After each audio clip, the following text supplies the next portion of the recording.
खुदावंदा ये तेरे सादा दिल बंदे किधर जाएं, खुदावंदा ये तेरे सादा दिल बंदे किधर जाएं, कि दरवेशी भी अय्यारी है, सुल्तानी भी अय्यारी। सलाम, नमस्ते, सत श्री अकाल। मैं हूँ आपके साथ हर्षिता मिश्रा और आप देख रहे हैं टाइम्स मेल।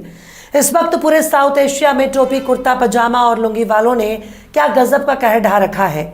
एक तरफ फलस्तीन पर इजराइल कहर ढा रहा है, तो वहीं दूसरी तरफ अपनी बहन बेटियों और औरतों को नचाने का ठेका भी टोपी वाले कौम ने अपने कंधों पर उठा लिया है।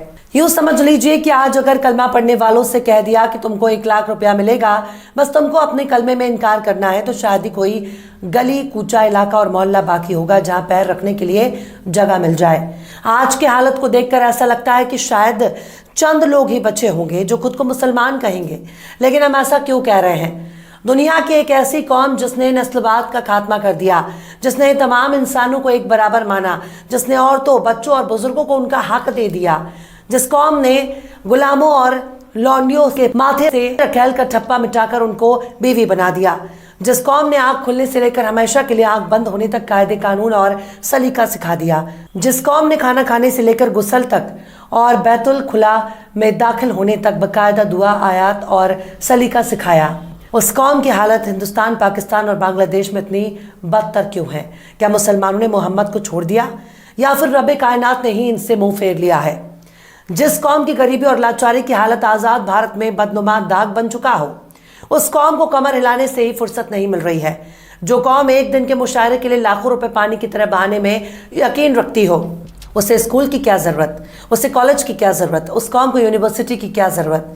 पर नहीं साहब, बिल्कुल नहीं। स्कूल, कॉलेज, यूनिवर्सिटी ये सब फालतू लोगों के काम है। गुटखाबाज कौम को स्कूल, कॉलेज और यूनिवर्सिटी की ज़रूरत नहीं, बल्कि इनको बियर बार, कसिनो और डिस्को बार की ज़रूरत है। जो कौम अपनी बहन बेटियों के हिजाब और दुपट्टे की हिफाजत नहीं कर सकती, उस कौम से क्या ही उम्मीद की जाए? कम से कम मुसलमानों को इकट्ठा होकर अपना स्कूल और हॉस्पिटल ही खोल लेना चाहिए। एक तो ऐसे ही अपने बच्चों को स्कूल भेजने से ये लोग 13-22 करते हैं। हिजाब के विरोध होने के बाद इन्होंने लड़कियों को स्कूल भेजना ही बंद कर दिया।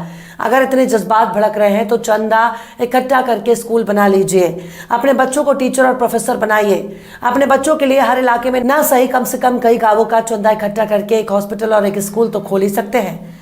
पर कुछ करने के लिए हौसले की ज़रूरत है। ऐसे 420 लोगों ने चंदा वसूल कर दौलत इकट्ठी कर रखी है, जो खुद को कल तक कौम का खादिम कहते थे। जो कौम शेरो शायरी और मुशायरे की महफिल सजाने के लिए खुद को कुर्बान करने के लिए तैयार हो जाती है, खुद को बेचने पर तुल जाती है, वाकई उस कौम के पास खोने के लिए और कुर्बान करने के लिए कोई कमी नहीं है। हमारा पड़ोसी देश पाकिस्तान तो टूरिस्ट वीज़ा लेकर सऊदी अरब में भिखारी बनकर पैसे वसूलता है। मतलब कि हम मुसलमानों की बात कर रहे हैं, किसी यहूदी की नहीं। भारत में मुसलमान तो खुद को बर्बाद करने पर तुला है। आखिर क्यों लात जूते खाने के लिए तैयार बैठे हैं दक्षिण एशिया के मुसलमान? आखिर क्यों हर जगह से दुत्कार कर भगाए जा रहे हैं मुसलमान? आखिर क्यों मुसलमान ही हो रहे हैं मुसलमान से परेशान? बताएंगे आपको और भी बहुत कुछ। लेकिन आप अगर हमारे चैनल पर नए हैं और पहली बार हमारी वीडियो को देख रहे हैं, तो आप हमारे चैनल टाइम्स मेल को सब्सक्राइब कर लें, वीडियो को लाइक कर दें और बेल आइकन का नोटिफिकेशन बटन भी प्रेस कर दें, ताकि बिना देरी हमारी हर खबर आपको मिलती रहे। लौटते हैं आप खबर की तरफ। इस वक्त पूरी दुनिया में गजा और फलस्तीनियों को याद किया जा रहा है, पर हमारे साउथ एशिया में क्या गजब की नौटंकी देखने को मिल रही है। खासकर हिंदुस्तान, पाकिस्तान और बांग्लादेश का मुसलमान ऐसे रास्ते पर चल पड़ा है जिसका कोई मंजिल ही नहीं है। मुसलमानों को आगे बढ़ाने के लिए आखिरी पैगंबर ने इकरा यानी तालीम पर जोर दिया। हर मुसलमान को तालीम हासिल करना बिल्कुल ज़रूरी कर दिया, यानी मुसलमान को हर हाल में शिक्षा हासिल करना अनिवार्य हो गया। पर भारत के मुसलमान खुद को अपडेट करने के लिए 15,000 का फ़ोन ले सकता है, पर 5,000 की एडमिशन फीस भरने में नानी याद आ जाती है। स्कूल कॉलेजों में भेदभाव के शिकार भी मुसलमान होते जा रहे हैं। इनके पास ना तो कोई सामाजिक लीडर है, ना ही पॉलिटिकल लीडर।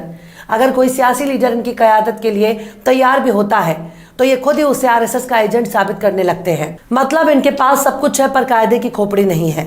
बच्चों को हायर एजुकेशन से बिल्कुल दूर रखना चाहते हैं। खासकर लड़कियों के मामले में मुसलमान दिन ब दिन पिछड़ता जा रहा है। ये एकजुट होकर दरगाह बनाने के लिए पैसा इकट्ठा कर सकते हैं, एकजुट होकर कव्वाली के लिए चंदा वसूल कर सकते हैं, एकजुट होकर मुशायरे के लिए चंदा बटोर सकते हैं, एकजुट होकर महज एक रात के लिए बड़े शायर को बुलाने के लिए 5 लाख का चंदा इकट्ठा कर सकते हैं, पर एकजुट होकर खुद के लिए स्कूल, कॉलेज, यूनिवर्सिटी बनाने के लिए पैसा इकट्ठा नहीं कर सकते। फिरका परस्ती के नाम पर आपस में लड़ाने वाले मौलाना की तकरीर के लिए इनके पास पैसा है, पर अपने बच्चों को पढ़ाने के लिए ना तो इनके पास पैसा है, ना ही हौसला। एक फर्जी मुकदमा अगर पड़ोसी पर दर्ज हो जाता है तो हफ्तों तक मोहल्ले वाले उसके घर की तरफ नजर उठाकर भी नहीं देखते। यह है मुसलमानों का हाल। यूं ही कोई बुलडोजर लेकर नहीं पहुंच जाता। मुर्दों के बीच हर चलने फिरने और टोपी लगाने वाली लोग जिंदा नहीं कहे जा सकते। जिंदा होने के लिए जिंदा नजर आना भी जरूरी है। इनके पास सब कुछ है, पर इकट्ठा होकर अपना नेता चुनकर संसद और विधानसभा में पहुंचाने की ताकत नहीं है। अगर मुसलमानों के बीच से कोई एक नेता खड़ा हो जाता है, उसको गिराने के लिए खुद इन्हीं के बीच से एक और मुसलमान खड़ा होकर मुकाबला करता है। लिहाजा ऐसे ऐसे लोग चुनाव जीतकर मुसलमानों के सिर पर तांडव करने लगते हैं, जिनको मुसलमान तो छोड़ दीजिए, हिंदुओं में ही ज्यादातर लोग नहीं जानते। मतलब आपस में लड़कर ये दूसरों को जिताने में यकीन रखते हैं, पर औकात नहीं है कि खुद का कोई नेता चुन सके जो इनकी सदन में आवाज पहुंचा सके। इस वक्त मुसलमानों ने बस एक ही महारत हासिल कर ली है, और वो है थाना। मुस्लिमों में कोई नेता मिले ना मिले, लेकिन दलाल जरूर मिल जाएंगे जो थाने की दलाली करते हैं, जो आपके बीच में घुसकर मुखबिरी करते हैं और दारू मुर्गा के लिए अपना ईमान बेच देते हैं। इसी तरह से जमीन की दलाली में मुसलमानों ने झंडे गाड़ रखे हैं। अगर शहरों की बात की जाए तो इनको पैसे की इतनी हवस है, ये दाढ़ी टोपी कर दलाली करते हैं ताकि दूर से कोई भी इनके बहुत बड़ा मुत्तकी और परहेजगार आदमी समझे, पर इनकी दाढ़ी के पीछे सारे ऐप छिपे हुए हैं। मिसाल के तौर पर दिल्ली का ओखला देख लीजिए। जब से दिल्ली और दिल्ली के आसपास के इलाकों में हिंदू मुस्लिम के बीच नफरतों का सिलसिला शुरू हुआ, तब से ही हर कोई सीधे ओखला में आना चाहता है। यहाँ कई इलाके ऐसे हैं जहाँ अवैध इमारतें बनी हुई हैं, जहाँ जरूरत पड़ने पर एम्बुलेंस और फायर ब्रिगेड भी नहीं घुस सकते। ऐसे ऐसे इलाकों में किराए पर कमरे और फ्लैट की दलाली इतनी जोर शोर से चल रही है कि ऐसा लगता है कि मानो मुसलमान इलाके के नाम पर आपको गर्दन काट कर पैसे लूट लेंगे।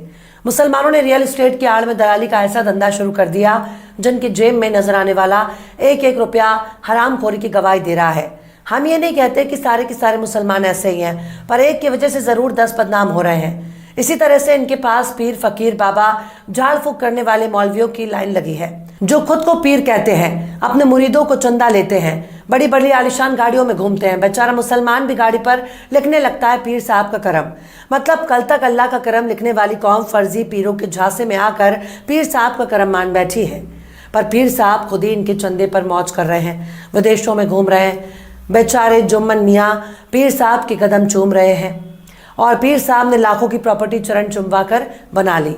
भूत शैतान और रूहानी इलाज के नाम पर ऐसे ऐसे मौलवियों ने अपने धंधा फैलाना शुरू कर दिया। अगर उनसे कह दिया जाए कि गजा में पहुंचकर एक भी इजरायली बम फलस्तीनियों पर गिरने से रोक दो, तो ये खुद आपको गाली देने लगेंगे। दरगाहों के बाहर इन लोगों की बड़ी बड़ी दुकानें मौजूद हैं, जहाँ ये रूहानी इलाज के नाम पर अपना धंधा चला रहे हैं। मतलब जिस झाड़ फूक और जादूगरी को इस्लाम में हराम करार दिया गया, जिस झाड़ फूक के धंधे में पाए जाने पर मुस्लिम देशों में सजाए मौत का प्रावधान मौजूद है, वही झाड़ फूक मौलवियों का धंधा बन चुका है। झाड़ फूक के नाम पर ये लोग जिन्नातों को अपने वश में करने का दावा करते हैं, पड़ोसी को पड़ोसी का दुश्मन बना देते हैं, भाई को भाई के जानी दुश्मन बना देते हैं, यहाँ तक कि उस भूत प्रेत के नाम पर अंधविश्वास फैलाते हैं जिसका कोई वजूद ही नहीं है।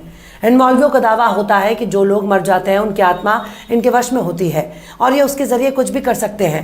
पर अगर इनके पास इतनी ताकत है तो इजराइल जाओ और नेतन्याहू का डायपर निकाल कर लाओ। अगर इनमें इतनी ताकत मौजूद है तो जो बाइडेन से छैया छैया गाने पर डांस करके दिखवाओ। पर यकीन मानिए, अगर मुसलमान दीन दुनिया के इल्म से बिल्कुल अनजान रहेगा तो उनके साथ ऐसा ही होगा। मुसलमान चुपचाप खुद का स्कूल कॉलेज यूनिवर्सिटी यहाँ तक कि हॉस्पिटल भी बना सकते हैं, पर इसके लिए मुशायरे से दूरी बनानी पड़ेगी। लाखों रुपए लेकर एक रात के लिए शायरी करने वाले भाड़े के शायर कभी आपके नेता नहीं बन सकते।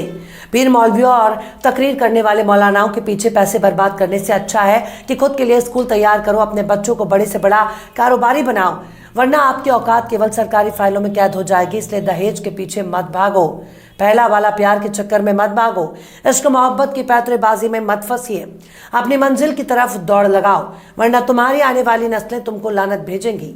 बहरहाल चलते चलते आखिर में अल्लामा इकबाल ने भी क्या खूब फरमाया है, तुम में हूरों का कोई चाहने वाला ही नहीं, तुम में हूरों का कोई चाहने वाला ही नहीं, जलवाए तूर तो मौजूद है, मूसा ही नहीं। फिलहाल इस वीडियो में बस इतना ही। ये वीडियो आपको कैसा लगा कमेंट बॉक्स में आप जरूर बताइएगा। वीडियो पसंद आए तो लाइक करें, हमारे वीडियो लिंक को फेसबुक ट्विटर व्हाट्सएप पर अपने रिश्तेदार यार दोस्तों को भी शेयर करें, और बेबाक निष्पक्ष स्वतंत्र पत्रकारिता को सपोर्ट करने के लिए आप हमारे चैनल टाइम्स मेल को जरूर से सब्सक्राइब करें, और हाँ, बेल आइकन की घंटी वाली बटन भी आप जरूर से दबा दें ताकि आपको हमारे आने वाले नए वीडियो की नोटिफिकेशन फौरन ही मिल जाए। फिर मिलता है किसी और वीडियो में एक नई खबर के साथ। हर्षिता मिश्रा को दीजिए इजाजत। जय हिंद।